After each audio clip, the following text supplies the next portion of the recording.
ঢাকার অদূরে আশুলিয়ার নয়ারহাট বাজারে ঐতিহ্যবাহী শ্রী শ্রী জয় কালী মন্দিরে ধর্মীয় ভাবগাম্ভীর্য এবং বিপুল উৎসাহ উদ্দীপনার মধ্য দিয়ে সম্পন্ন হয়েছে কালী পূজা। সন্ধ্যায় মোমবাতি জ্বালিয়ে শুভ শক্তির আরাধনা করেন অসংখ্য ভক্তবৃন্দ। এই পূজায় প্রধান অতিথি হিসেবে উপস্থিত ছিলেন আশুলিয়া থানা বিএনপির সহসভাপতি বাসেদ দেওয়ান।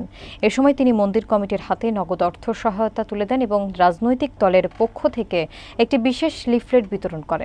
বিস্তারিত দেখুন মোজাম্মেল হোসাইনের তথ্যচিত্রে। আশুলিয়ার নয়ারহাট বাজারের ঐতিহ্যবাহী শ্রী শ্রী জয়কালী মন্দিরে অনুষ্ঠিত কালী পূজায় মা কালীর অসংখ্য ভক্তবৃন্দের উপস্থিতি ছিল চোখে পড়ার মতো। কালীদেবী মূলত মা দুর্গারই একটি শক্তি এবং এই পূজা জগতের অশুভ শক্তিকে পরাজিত করে শুভ শক্তির বিজয়কে প্রতিষ্ঠা করে।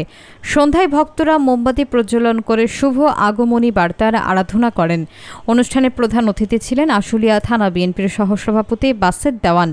বিশেষ অতিথি হিসেবে সাবেক মেম্বার আব্দুস সালাম মোহাম্মদ আলী, দিলীপ কুমার বর্মন সহ বিএনপির বিভিন্ন অঙ্গ সংগঠনের নেতাকর্মীরা উপস্থিত ছিলেন। মন্দির কমিটির সভাপতি রামানন্দ সরকার সার্বিক তত্ত্বাবধানে ছিলেন। প্রধান অতিথি বাসেদ দেওয়ান মন্দির কমিটির সভাপতির হাতে নগদ 10,000 টাকা আর্থিক সহায়তা প্রদান করেন। একই সঙ্গে তিনি মন্দির পূজা করতে আসা ভক্তদের মাঝে তারেক রহমানের রাষ্ট্র কাঠামো মেরামতের 31 দফা সংবলিত লিফলেট বিতরণ করেন। তিনি আরও আশ্বস্ত করেন বিএনপি সবসময় তাদের পাশে আছে এবং থাকবে, নির্ভয়ে পূজা চালিয়ে যেতে বলেন। পাশাপাশি কোনো দুষ্কৃতিকারী মন্দিরের ক্ষতি করলে তারা তা প্রতিহত করার কথাও জানান। 12 ফেব্রুয়ারিতে নির্বাচন হবে, এখানে বলতে গেলে একটা দ্বিধাদ্বন্দ্ব। তারপর বলতে হয় আমরা জামাতের রাজাকার বলতাম, আমরা বিএনপি কিন্তু বলি নাই।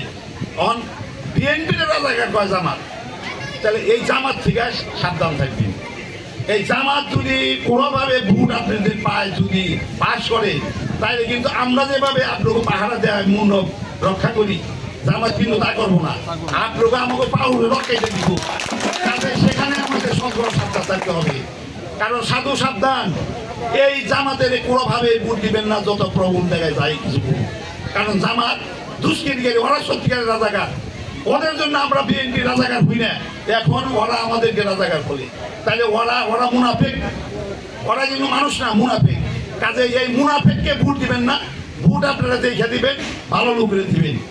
আর আমি আবারও শেষ কথা বলতেছি, এলাকা শান্তি থাকতে হলে, নিজেরা শান্তিতে বসবাস করতে হলে ভোটের মাধ্যমে ভালো লোকে ভোটে পাস করে নেন, দেশে অরাজকতা থাকবে না এবং আপনাদের যেখানে যেভাবে ব্যবসা করেন চাঁদা দিতে হবে না।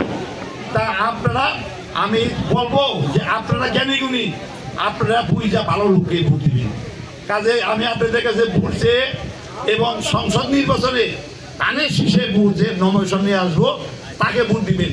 ধানের শীষের এমপিও অনেক দল থাকবে, সেখানে ধানের শীষ না, সেখানে কি মার্কা পাবে কেনা জানি না। তবে ধানের শীষের পক্ষে আমি আপনাদের কাছে ভোট চাই গেলাম। ধানের শীষের তাকে ভোট দিবেন। আর ইউনিয়ন পরিষদ 1-1.5 বছর পরে হবে, সেটা তখন বোঝা যাবে কে নমিনেশন পায় আসে। তার আমি এই আপনাদেরকে কষ্ট করে এই পূজার সময় আপনারা মা বোনেরা বা আপনারা যারা শুনছেন, আমার আপনাদের কাছে আকুল আবেদন রইল যে আপনারা ধানের শীষে ভোট দিবেন এবং ভালো লোককে ভোট দিবেন। আপনাদের জানমালের নিরাপত্তা আল্লাহ, বাকিটা আমরা দেখব জনগণ। সবাইকে ধন্যবাদ দিয়ে আমি